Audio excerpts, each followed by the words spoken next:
Alright, so ladies and gentlemen, my beloved football lovers, the Gunners, how una dey? Happy new week to all of us. Maybe say we'll be football lovers. This week is going to favor us. Quickly shout amen for the comment section. And Jesus is no longer in the grave. Baba don't beat that for all of us. You get my point now. Now, let us shoot mouth into one or two matter wey be say e dey sup around Arsenal. This video feel long, small. I beg, you go see the link to my YouTube for the comment section. You get my point now. You feel your help me click, watch. You feel subscribe, like, share. You get my point now. So, let us dive into it. You go remember say after Arsenal defeat Real Madrid the other day, I come outside the next day with the UEFA rule, I think rule 64 or something, that stated that every yellow card that has been collected from for the quarter-final is not going to reflect to the semi-final. I came outside to talk about that, and since then I've been receiving some comments and some DMs explaining why Thomas Partey will be suspended for that Arsenal game that is coming up between Arsenal and PSG. So, ladies and gentlemen, just like I say, no be say I dey try mislead public, because I know some of una now go come comment section, guy, no dey mislead us. No be that one. If you go back to that video, I talk and say this is what I know. If you get anything where you know, try educate me. And as the matter be, some people don't educate me on top of that matter. So it is now clear now that Thomas Partey is going to miss the first leg between Arsenal and PSG. Reason being that the guy bagged yellow card in the both leg that was played in the quarter-final. Both leg that was played between Arsenal and Real Madrid, Thomas Partey had yellow card.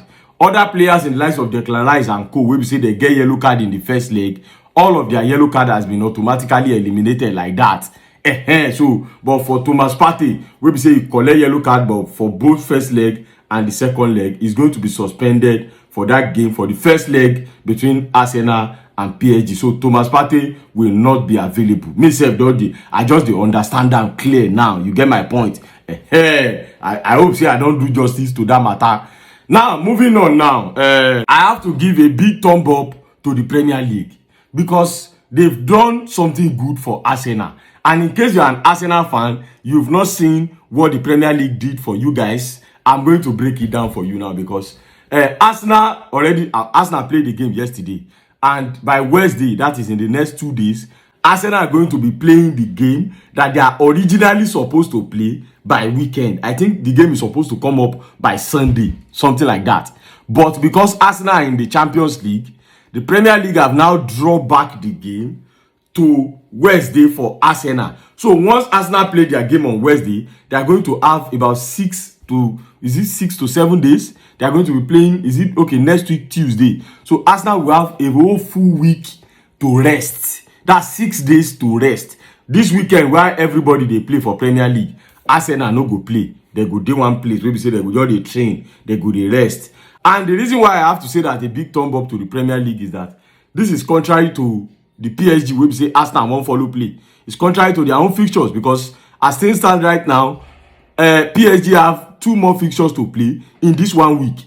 Tomorrow PSG is playing, and by Friday PSG is also playing again, and by Tuesday they will be playing against Arsenal again. So as things stand right now, Arsenal will be playing Crystal Palace by Wednesday, and after playing Crystal Palace, their next game is for PSG. Their focus is now for PSG. However, PSG is somewhere thinking of the game they are still going to play on Friday before they will now start thinking of playing against Arsenal that will be coming up on Tuesday. You see, the Premier League don't do this one well now.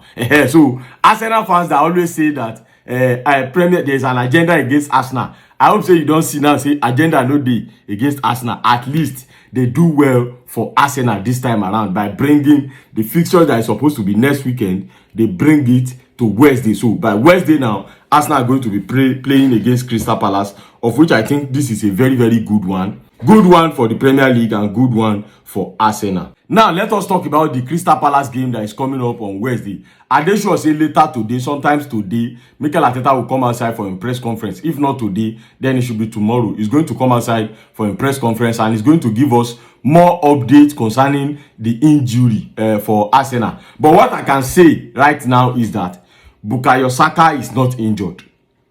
Although after that game, Mikel Arteta come outside to say that Bukayo Saka was in pain You get my point? He was in pain, and we even say they put block for the guy leg. However, I feel like Arteta need to start protecting this guy now. Before the guy go on injury the last time, people they talk and say make Arteta begin to protect this guy. You know they agree here. You know they agree here what? As this matter be now, I'm not expecting Bukayo Saka to start that game between Arsenal. Arsenal are still at home playing against Crystal Palace. I'm not expecting Bukayo Saka to start up that game at all. Fine, I know that some Arsenal fans have been saying that no, Arteta want to give Bukayo Saka some game to play so that the guy will get a total match fitness, something like that. But Baba, me, I don't know the kind match fitness where you they talk about. Person wey be say he get injury, he come back against Real Madrid, he enter the game, put up incredible performance, pam, immediately. Which kind match fitness you still want to give that kind of player again? So I'll be expecting Mikel Arteta not to even risk that boy at all. No even risk him. Baba, no even risk him.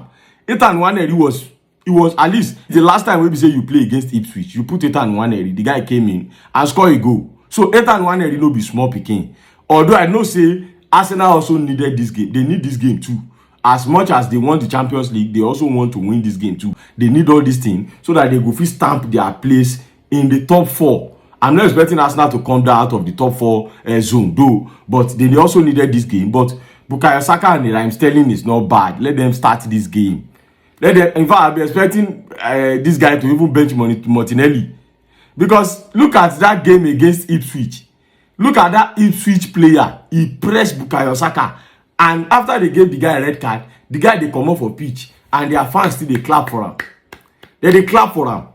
That is against Ipswich, not to talk of Crystal Palace, where we say now them black, now them black mamba food there. All those people we say they no send. But anyway, altogether, I will be expecting Mikel Arteta to protect Bukayo Saka. At least you don't play him, you don't give him match fitness, you don't give him enough match fitness to come back into game.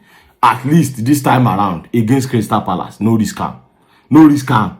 But anyway, Arsenal fans, let me know what you guys think. Did you think Bukayo Saka should start that game against Crystal Palace, or maybe bench the Baba? Even if you bench him, bring him in around 85 minutes, it's still not bad. But anyway, the Gunners, let me know what you guys think about all of this matter in the comment section.